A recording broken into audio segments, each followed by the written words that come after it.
ಬುರುಡೆ ಗ್ಯಾಂಗ್ನ ಷಡ್ಯಂತ್ರ ಎಲ್ಲವೂ ಕೂಡ ಈಗ ಬಟ್ಟಾಬಯಲಾದ ನಂತರ ಆರ್ ಅಶೋಕ್ ಅವರು, ಪ್ರತಿಪಕ್ಷ ನಾಯಕ ಆರ್ ಅಶೋಕ್ ಅವರು ಹೇಳ್ತಾ ಇದ್ದಾರೆ, ಇವರಿಗೆ ಹಣವನ್ನ ಪೂರೈಸಿದವರ ವಿರುದ್ಧವೂ ಕ್ರಮವಾಗಬೇಕು. ಇವರಿಗೆ ಬೇಲ್ ಕೊಟ್ರಲ್ಲ, ಯಾರವರು, ಯಾಕೆ ಬೇಲ್ ಕೊಟ್ರು? ಈ ಷಡ್ಯಂತ್ರಿಗಳು ಇಷ್ಟೆಲ್ಲ ಕಸರತ್ತನ್ನ ಮಾಡಿದ್ರಲ್ಲ, ಯಾರವರು, ಏನು ಎತ್ತ ಅನ್ನೋದ್ರ ಬಗ್ಗೆ ಈಗ ಡಿಟೇಲ್ ಆಗಿ ಆರ್ ಅಶೋಕ್ ಅವರು ಈ ವರದಿಯನ್ನ ಆಧರಿಸಿ ಈಗ ಈ ಷಡ್ಯಂತ್ರಿಗಳ ವಿರುದ್ಧ ಕಿಡಿಕಾರ್ತಾ ಇದ್ದಾರೆ. ರಿಪಬ್ಲಿಕ್ ಕನ್ನಡದಲ್ಲಿ ಆರ್ ಅಶೋಕ್ ಅವರು ಎಕ್ಸ್ಕ್ಲೂಸಿವ್ ಆಗಿ ಮಾತಾಡಿದ್ದಾರೆ. ಬುರುಡೆ ಗ್ಯಾಂಗ್ ವಿರುದ್ಧ ವಿಪಕ್ಷ ನಾಯಕ ಆರ್ ಅಶೋಕ್ ವಾಗ್ದಾಳಿಯನ್ನ ಮಾಡಿದ್ದಾರೆ. ಹಣಕ್ಕಾಗಿ ಧರ್ಮಸ್ಥಳದ ವಿರುದ್ಧ ಷಡ್ಯಂತ್ರವನ್ನ ಮಾಡಿದ್ದಾರೆ ಅನ್ನೋದು ಬಯಲಾಗಿದೆ. ಇವರಿಗೆ ಹಣ ಕೊಟ್ಟಿದ್ದು ಯಾರು, ಬೇಲ್ ಕೊಟ್ಟವರು ಯಾರು, ಇವರಿಗೆ ಸಿಎಂ ಬಳಿ ಮನವಿ ಮಾಡಿದ್ದು ಯಾರು, ಇದೆಲ್ಲದರ ತನಿಖೆ ಆಗಲಿ ಅಂತೇಳಿ ಆರ್ ಅಶೋಕ್ ಹೇಳಿದ್ದಾರೆ. ಬುರುಡೆ ಗ್ಯಾಂಗ್ನ ಸೂತ್ರಧಾರನನ್ನ ಬಂಧಿಸಬೇಕು ಅಂತ ಹೇಳಿ ಅಶೋಕ್ ರಿಪಬ್ಲಿಕ್ ಕನ್ನಡದ ಜೊತೆಗೆ ಮಾತನಾಡ್ತಾ ಹೇಳಿದ್ದಾರೆ. ಧರ್ಮಸ್ಥಳ ಪ್ರಕರಣದಲ್ಲಿ ಈಗಾಗಲೇ 6 ಜನ ಷಡ್ಯಂತ್ರವನ್ನು ಮಾಡಿದ್ದಾರೆ ಅನ್ನುವಂತ ಒಂದಷ್ಟು ಆರೋಪಗಳಿರ್ತಕ್ಕಂಥದ್ದು. ಈ ಬಗ್ಗೆ ಮಾತನಾಡಲಿಕ್ಕೆ ನಮ್ಮ ಜೊತೆ ವಿಪಕ್ಷ ನಾಯಕರಾದಂತಹ ಆರ್ ಅಶೋಕ್ ಅವರಿದ್ದಾರೆ. ಅವ್ರನ್ನ ಮಾತಾಡ್ತಾ ಹೋಗ್ತೀನಿ. ಸರ್, ಈ ಧರ್ಮಸ್ಥಳ ಪ್ರಕರಣ ಬಹಳ ದೊಡ್ಡ, ಹಿಂದಿನಿಂದಲೂ ಕೂಡ ಬಿಜೆಪಿ ಆರೋಪವನ್ನು ಮಾಡ್ತಾ ಇತ್ತು, ಇದು ಷಡ್ಯಂತ್ರ ಅನ್ನೋಂಥದ್ದು. ಸೊ ಈಗ ಸ್ಪಷ್ಟವಾಗಿ ಎಸ್ಐಟಿ ಕೂಡ ವರದಿಯನ್ನ ಕೋರ್ಟಿಗೆ ಕೊಟ್ಟಿದೆ. ಇದರಲ್ಲಿ 6 ಜನರ ಷಡ್ಯಂತ್ರ ಇದೆ, ಹಣಕ್ಕಾಗಿ ಮಾಡಿದ್ದಾರೆ ಅನ್ನೋಂಥದ್ದು ಮೇಲ್ನೋಟಕ್ಕೆ ಇದೆ ಅನ್ನೋಂಥದ್ದು ವರದಿಯಲ್ಲಿ. ಇದು ಹಣಕ್ಕಲ್ಲ, ಇದು ಹಣದ ಜೊತೆ ಇವರು ಶ್ರದ್ಧಾ ಕೇಂದ್ರಗಳನ್ನ, ದೇವಸ್ಥಾನಗಳನ್ನ ಟಾರ್ಗೆಟ್ ಮಾಡಿ ಈ ದೇವಸ್ಥಾನಗಳಿಗೆ ಕಪ್ಪು ಮಸಿ ಬಳಿಬೇಕು ಅನ್ನೋದು ಒಂದು ಷಡ್ಯಂತ್ರ. ಈ ನಗರ ನಕ್ಸಲ್ ಇವರಿಗೆಲ್ಲ ಸಪೋರ್ಟ್ ಮಾಡಿದಾರೆ ಯಾರು? ಈಗ ಇವ್ರು ಬೇಲ್ ಕೊಟ್ಟಿರೋರು ಯಾರು? ಮುಖ್ಯಮಂತ್ರಿಗೆ ತಗೊಂಡಾಗ ಅಪೀಲ್ ಮಾಡಿದವರು ಯಾರು? ಈ ತರ ದೊಡ್ಡ ಗ್ಯಾಂಗೇ ಇದೆ ಇದು. ಮತ್ತೆ ಇದಕ್ಕೆ ದೇಶದ ಹಣ ಬಂದಿದೆಯೋ, ವಿದೇಶದಿಂದ ಹಣ ಬಂದಿದೆಯೋ, ಇವೆಲ್ಲನೂ ಚರ್ಚೆ ಹಾಕ್ಬೇಕು. ನಾನು ಈಗ SIT ಮಾಡಿರೋದನ್ನ ನಾನು ಒಪ್ತೀನಿ. ಅವ್ರು 6 ಜನ ಕಳ್ಳರು ಇದು ಮಾಡಿದ್ದಾರೆ, ಷಡ್ಯಂತ್ರ ಮಾಡಿದ್ದಾರೆ, ಎಲ್ಲ ಕರೆಕ್ಟ್ ಆಗಿದೆ. ಈ ಷಡ್ಯಂತ್ರ ಮಾಡಕ್ಕೆ ಸೂತ್ರಧಾರ ಯಾರು? ಆ ಸೂತ್ರಧಾರನ್ನ ಬಂಧಿಸಬೇಕು. ಆಗ ಈ ತನಿಖೆ ಪರಿಪೂರ್ಣ ಆಗುತ್ತೆ. ನಾವು ಮೊದಲಿಂದಾನು ಪ್ರತಿಪಾದನೆ ಮಾಡ್ತಾ ಇದ್ರಿ, ಈ ಧರ್ಮಸ್ಥಳದಲ್ಲಿ ಈ ತರ ಒಂದು ಗ್ಯಾಂಗ್ ಚಟುವಟಿಕೆಯನ್ನ ಮಾಡ್ತಾ ಇದೆ, ಇದರ ಮೇಲೆ ಕ್ರಮ ಆಗಬೇಕು ಅಂತ ಹೇಳಿ. ಹಾಗೆ ಸರ್ಕಾರ ಏನು ಅವನಿಗೆ ಪ್ರೊಟೆಕ್ಷನ್ ಕೊಟ್ರು. ಯಾರು? ತಿಮ್ರೋಡಿ ಅಲ್ಲ, ಅವ್ರಿಗೆಲ್ಲ ಪ್ರೊಟೆಕ್ಷನ್ ಕೊಟ್ರು. ಅವ್ರಿಗೆ ಗನ್ ಮ್ಯಾನು, ಅವ್ರ ದಿನ ಊಟ, ಮುಸ್ಕಾಕಿ ಕರ್ಕೊಂಬರೋದು, ಮುಸ್ಕಾಕಿ ತಗೊಂಡೋಗಿ ಹೋಟ್ಲಿಗೆ ಬಿಡೋದು. ಅವನು ಎಲ್ಲಿ ಹೋಗ್ತಾನೆ ಯಾರಿಗೂ ಗೊತ್ತಿಲ್ಲ. ಈಗ ಅರ್ಥ ಆಯ್ತಲ್ಲ. ಅಷ್ಟು ದಿನ ತನಿಖೆ ಆಗೋಷ್ಟು ದಿನ ಅವನು ರಾಜಾತಿಥ್ಯ, ಅವನಿಗೆ ಬಿರಿಯಾನಿ ಸೇವೆ ದಿನ. ಈಗ ಜೈಲಿಗೆ ಹಾಕಿದ್ದಾರೆ. ಮೊದಲೇ ಬುದ್ಧಿ ಇದ್ದಿದ್ರೆ ಅವನು ಯಾರು, ಎಲ್ಲೋನು, ಅವನ ದಿನಚರಿ ಏನು, ಎಲ್ಲಿ ಕೆಲಸ ಮಾಡ್ತಾನೆ, ಎಲ್ಲಿಂದ ಬಂದ, ಇದನ್ನ ತಗೊಂಡಿದ್ರೆ 1 ನಿಮಿಷಕ್ಕೆ ಇಷ್ಟೆಲ್ಲ ಅಗಿಯೋದು ತಪ್ಪಾಯ್ತು. ಸಾವಿರಾರು ಜನ ಪೊಲೀಸರನ್ನ ಅಲ್ಲೆಲ್ಲ ಕಾಡು ಮೇಡು ಎಲ್ಲ ಸುತ್ತಿಸ್ತೀರಿ, ಅವರು ಮನೆ ಮಠ ಬಿಟ್ಟು ಸುತ್ತಿಸ್ತೀರಿ. ಕೋಟ್ಯಾಂತರ ರೂಪಾಯಿ ದುಡ್ಡು ಖರ್ಚಾಯ್ತು ಸರ್ಕಾರದ್ದು. ಇಷ್ಟೆಲ್ಲ ಉಳಿತಾಯ್ತಲ್ಲ. ಅವನು ಎಲ್ಲಿಂದ ಬಂತ ಅಂತ ತನಿಖೆ ಮಾಡದೆ ನೀವು ಹೋಗಿ ಸರ್ಕಾರದ ಹಣವನ್ನ ಖರ್ಚು ಮಾಡಿದ್ರಲ್ಲ, ಇದು ಕಾಂಗ್ರೆಸ್ ಸರ್ಕಾರ. ಅವರು ಇದರಲ್ಲಿ ಒಂದು ರೀತಿ ಇಂಡೈರೆಕ್ಟ್ ಆಗಿ ಸಪೋರ್ಟ್ ಮಾಡಿದ್ರಿಂದನೇ ಇಷ್ಟೆಲ್ಲ ಅನಾಹುತ ಆಗಿದ್ದು. ಪ್ರಾರಂಭದಲ್ಲೇ ಇದಕ್ಕೆ ಸರಿಯಾದಂತ ಒಂದು ತನಿಖೆ ಮಾಡಿದ್ರೆ ಹಣನೂ ಖರ್ಚಾಗ್ತಾ ಇರಲ್ಲ, ತನಿಖೆನೂ ಅವಶ್ಯಕತೆ ಇರಲ್ಲ. ಸರ್, ಇದನ್ನ ಸದನದಲ್ಲಿ ಏನಾದ್ರು ಚರ್ಚೆ ಮಾಡಿ ಸರ್ಕಾರಕ್ಕೆ ನಿಮ್ಮದೇ ತಪ್ಪು ಅನ್ನೋಂಥದ್ದು ಏನಾದ್ರು ತೋರಿಸುವಂತ ಪ್ರಯತ್ನ ಮಾಡ್ತೀರಾ? ಹೇಗೆ? ಮಾಡೇಬೇಕು. ಒಂದು ವಿರೋಧ ಪಕ್ಷವಾಗಿ ನಮ್ಮ ಕರ್ತವ್ಯ ಇದೆ.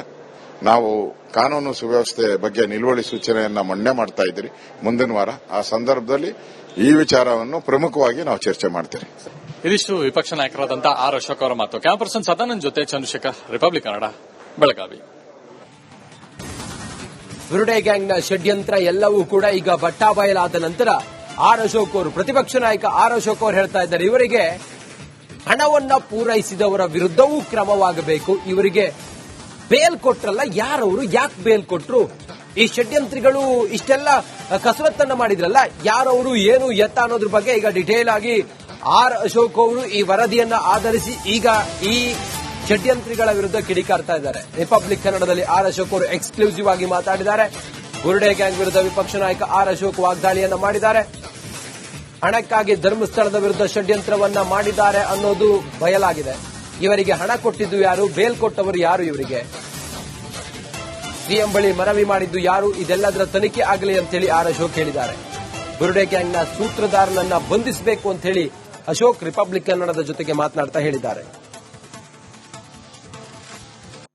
ಧರ್ಮಸ್ಥಳ ಪ್ರಕರಣದಲ್ಲಿ ಈಗಾಗಲೇ 6 ಜನ ಷಡ್ಯಂತ್ರವನ್ನು ಮಾಡಿದ್ದಾರೆ ಅನ್ನುವಂತ ಒಂದಷ್ಟು ಆರೋಪಗಳಿರ್ತಕ್ಕಂಥದ್ದು. ಈ ಬಗ್ಗೆ ಮಾತನಾಡಲಿಕ್ಕೆ ನಮ್ಮ ಜೊತೆ ವಿಪಕ್ಷ ನಾಯಕರಾದಂತ ಆರ್ ಅಶೋಕ್ ಅವರಿದ್ದಾರೆ, ಅವ್ರನ್ನ ಮಾತಾಡ್ತಾ ಹೋಗ್ತೀನಿ. ಸರ್, ಈ ಧರ್ಮಸ್ಥಳ ಪ್ರಕರಣ ಬಹಳ ದೊಡ್ಡ ಹಿಂದಿನಿಂದಲೂ ಕೂಡ ಬಿಜೆಪಿ ಆರೋಪವನ್ನು ಮಾಡ್ತಾ ಇತ್ತು, ಇದು ಷಡ್ಯಂತ್ರ ಅನ್ನೋದು. ಸೊ ಈಗ ಸ್ಪಷ್ಟವಾಗಿ ಎಸ್ಐಟಿ ಕೂಡ ವರದಿಯನ್ನ ಕೋರ್ಟಿಗೆ ಕೊಟ್ಟಿದೆ. ಇದರಲ್ಲಿ 6 ಜನರ ಷಡ್ಯಂತ್ರ ಇದೆ, ಹಣಕ್ಕಾಗಿ ಮಾಡಿದ್ದಾರೆ ಅನ್ನೋದು ಮೇಲ್ನೋಟಕ್ಕೆ ಇದೆ ಅನ್ನೋದು ವರದಿಯಲ್ಲಿ. ಇದು ಹಣಕ್ಕಲ್ಲ, ಇದು ಹಣದ ಜೊತೆ ಇವರು ಶ್ರದ್ಧಾ ಕೇಂದ್ರಗಳನ್ನ, ದೇವಸ್ಥಾನಗಳನ್ನ ಟಾರ್ಗೆಟ್ ಮಾಡಿ ಈ ದೇವಸ್ಥಾನಗಳಿಗೆ ಕಪ್ಪು ಮಸಿ ಬಳಿಬೇಕು ಅನ್ನೋದು ಒಂದು ಷಡ್ಯಂತ್ರ. ಈ ನಗರ ನಕ್ಸಲ್ ಇವರಿಗೆಲ್ಲ ಸಪೋರ್ಟ್ ಮಾಡಿದವರು ಯಾರು? ಈಗ ಇವರು ಬೇಲ್ ಕೊಟ್ಟಿರೋರು ಯಾರು? ಮುಖ್ಯಮಂತ್ರಿಗೆ ತಗೊಂಡಾಗ ಅಪೀಲ್ ಮಾಡಿದವರು ಯಾರು? ಈ ತರ ದೊಡ್ಡ ಗ್ಯಾಂಗೇ ಇದೆ ಇದು. ಮತ್ತೆ ಇದಕ್ಕೆ ದೇಶದ ಹಣ ಬಂದಿದೆಯೋ, ವಿದೇಶದಿಂದ ಹಣ ಬಂದಿದೆಯೋ, ಇವೆಲ್ಲನೂ ಚರ್ಚೆ ಹಾಕ್ಬೇಕು. ನಾನು ಈಗ SIT ಮಾಡಿರೋದನ್ನ ನಾನು ಒಪ್ತೀನಿ. ಅವ್ರ 6 ಜನ ಕಳ್ಳರು ಇದು ಮಾಡಿದ್ದಾರೆ, ಷಡ್ಯಂತ್ರ ಮಾಡಿದ್ದಾರೆ, ಎಲ್ಲ ಕರೆಕ್ಟ್ ಆಗಿದೆ. ಈ ಷಡ್ಯಂತ್ರ ಮಾಡಕ್ಕೆ ಸೂತ್ರಧಾರ ಯಾರು? ಆ ಸೂತ್ರಧಾರನ್ನ ಬಂಧಿಸಬೇಕು.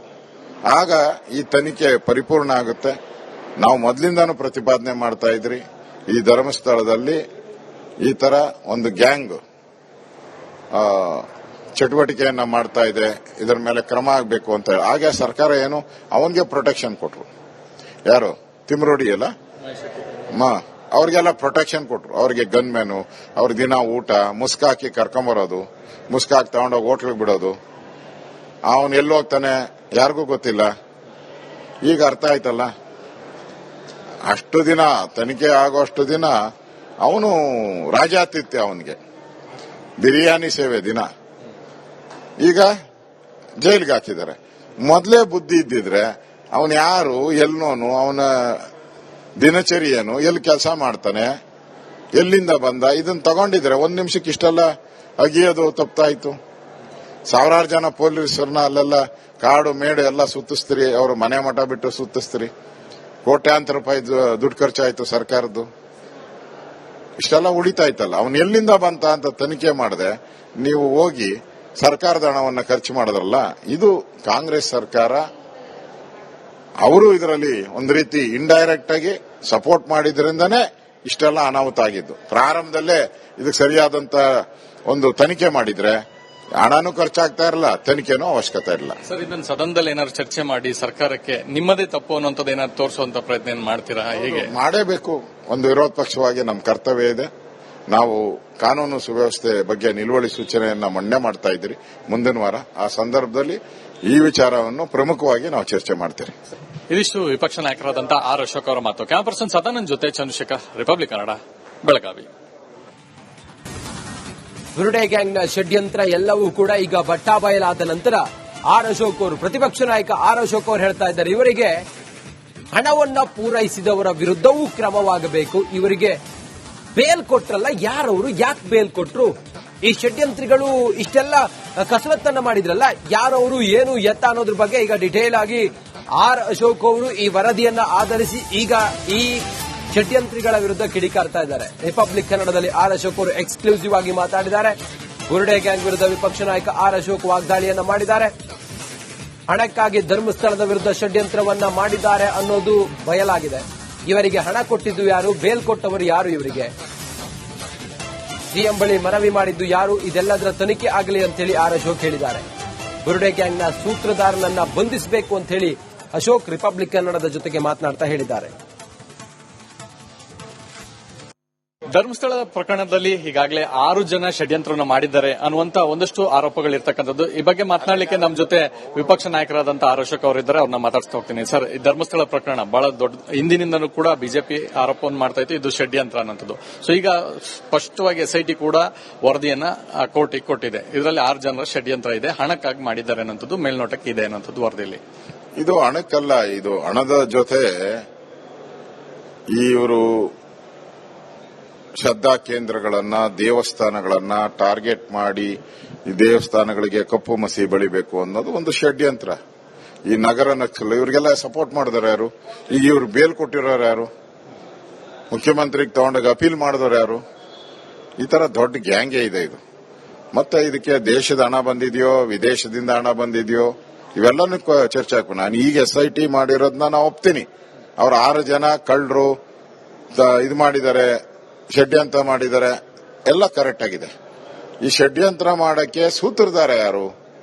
ಆ ಸೂತ್ರಧಾರನ್ನ ಬಂಧಿಸಬೇಕು. ಆಗ ಈ ತನಿಖೆ ಪರಿಪೂರ್ಣ ಆಗುತ್ತೆ. ನಾವು ಮೊದಲಿಂದಾನು ಪ್ರತಿಪಾದನೆ ಮಾಡ್ತಾ ಇದ್ರಿ, ಈ ಧರ್ಮಸ್ಥಳದಲ್ಲಿ ಈ ತರ ಒಂದು ಗ್ಯಾಂಗ್ ಚಟುವಟಿಕೆಯನ್ನ ಮಾಡ್ತಾ ಇದೆ, ಇದರ ಮೇಲೆ ಕ್ರಮ ಆಗಬೇಕು ಅಂತ ಹೇಳಿ. ಹಾಗೆ ಸರ್ಕಾರ ಏನು ಅವನಿಗೆ ಪ್ರೊಟೆಕ್ಷನ್ ಕೊಟ್ರು. ಯಾರು? ತಿಮ್ರೋಡಿ ಅಲ್ಲ, ಅವ್ರಿಗೆಲ್ಲ ಪ್ರೊಟೆಕ್ಷನ್ ಕೊಟ್ರು. ಅವ್ರಿಗೆ ಗನ್ ಮ್ಯಾನು, ಅವ್ರಿಗೆ ದಿನ ಊಟ, ಮುಸ್ಕಾಕಿ ಕರ್ಕೊಂಬರೋದು, ಮುಸ್ಕಾಕಿ ತಗೊಂಡೋಗಿ ಹೋಟ್ಲಿಗೆ ಬಿಡೋದು. ಅವನು ಎಲ್ಲಿ ಹೋಗ್ತಾನೆ ಯಾರಿಗೂ ಗೊತ್ತಿಲ್ಲ. ಈಗ ಅರ್ಥ ಆಯ್ತಲ್ಲ. ಅಷ್ಟು ದಿನ ತನಿಖೆ ಆಗೋಷ್ಟು ದಿನ ಅವನು ರಾಜಾತಿಥ್ಯ, ಅವನಿಗೆ ಬಿರಿಯಾನಿ ಸೇವೆ ದಿನ. ಈಗ ಜೈಲಿಗೆ ಹಾಕಿದ್ದಾರೆ. ಮೊದಲೇ ಬುದ್ಧಿ ಇದ್ದಿದ್ರೆ ಅವನು ಯಾರು, ಎಲ್ಲೋನು, ಅವನ ದಿನಚರಿ ಏನು, ಎಲ್ಲಿ ಕೆಲಸ ಮಾಡ್ತಾನೆ, ಎಲ್ಲಿಂದ ಬಂದ, ಇದನ್ನ ತಗೊಂಡಿದ್ರೆ ಒಂದ್ ನಿಮಿಷಕ್ಕೆ ಇಷ್ಟೆಲ್ಲ ಅಗಿಯೋದು ತಪ್ಪಾಯ್ತು. ಸಾವಿರಾರು ಜನ ಪೊಲೀಸರನ್ನ ಅಲ್ಲೆಲ್ಲ ಕಾಡು ಮೇಡು ಎಲ್ಲ ಸುತ್ತಿಸ್ತೀರಿ, ಅವರು ಮನೆ ಮಠ ಬಿಟ್ಟು ಸುತ್ತಿಸ್ತೀರಿ. ಕೋಟ್ಯಾಂತರ ರೂಪಾಯಿ ದುಡ್ಡು ಖರ್ಚಾಯ್ತು ಸರ್ಕಾರದ್ದು. ಇಷ್ಟೆಲ್ಲ ಉಳಿತಾಯ್ತಲ್ಲ. ಅವನು ಎಲ್ಲಿಂದ ಬಂತ ಅಂತ ತನಿಖೆ ಮಾಡದೆ ನೀವು ಹೋಗಿ ಸರ್ಕಾರದ ಹಣವನ್ನು ಖರ್ಚು ಮಾಡಿದ್ರಲ್ಲ, ಇದು ಕಾಂಗ್ರೆಸ್ ಸರ್ಕಾರ. ಅವರು ಇದರಲ್ಲಿ ಒಂದು ರೀತಿ ಇಂಡೈರೆಕ್ಟ್ ಆಗಿ ಸಪೋರ್ಟ್ ಮಾಡಿದ್ರಿಂದನೇ ಇಷ್ಟೆಲ್ಲ ಅನಾಹುತ ಆಗಿದ್ದು. ಪ್ರಾರಂಭದಲ್ಲೇ ಇದಕ್ಕೆ ಸರಿಯಾದಂತ ಒಂದು ತನಿಖೆ ಮಾಡಿದ್ರೆ ಹಣನೂ ಖರ್ಚಾಗ್ತಾ ಇರಲ್ಲ, ತನಿಖೆನೂ ಅವಶ್ಯಕತೆ ಇರಲ್ಲ. ಸರ್, ಇದನ್ನ ಸದನದಲ್ಲಿ ಏನಾದ್ರು ಚರ್ಚೆ ಮಾಡಿ ಸರ್ಕಾರಕ್ಕೆ ನಿಮ್ಮದೇ ತಪ್ಪು ಅನ್ನುವಂಥದ್ದು ಏನಾದ್ರು ತೋರಿಸುವಂತ ಪ್ರಯತ್ನ ಮಾಡ್ತೀರಾ? ಹೇಗೆ? ಮಾಡೇಬೇಕು. ಒಂದು ವಿರೋಧ ಪಕ್ಷವಾಗಿ ನಮ್ಮ ಕರ್ತವ್ಯ ಇದೆ. ನಾವು ಕಾನೂನು ಸುವ್ಯವಸ್ಥೆ ಬಗ್ಗೆ ನಿಲುವಳಿ ಸೂಚನೆಯನ್ನ ಮಂಡನೆ ಮಾಡ್ತಾ ಇದ್ದೀರಿ ಮುಂದಿನ ವಾರ. ಆ ಸಂದರ್ಭದಲ್ಲಿ ಈ ವಿಚಾರವನ್ನು ಪ್ರಮುಖವಾಗಿ ನಾವು ಚರ್ಚೆ ಮಾಡ್ತೀರಿ. ಇದಿಷ್ಟು ವಿಪಕ್ಷ ನಾಯಕರಾದಂತಹ ಆರ್ ಅಶೋಕ್ ಅವರ ಮಾತು. ಕ್ಯಾಮರಾ ಪರ್ಸನ್ ಸದಾನಂದ್ ಜೊತೆ ಚಂದ್ರಶೇಖರ್, ರಿಪಬ್ಲಿಕ್ ಕನ್ನಡ, ಬೆಳಗಾವಿ.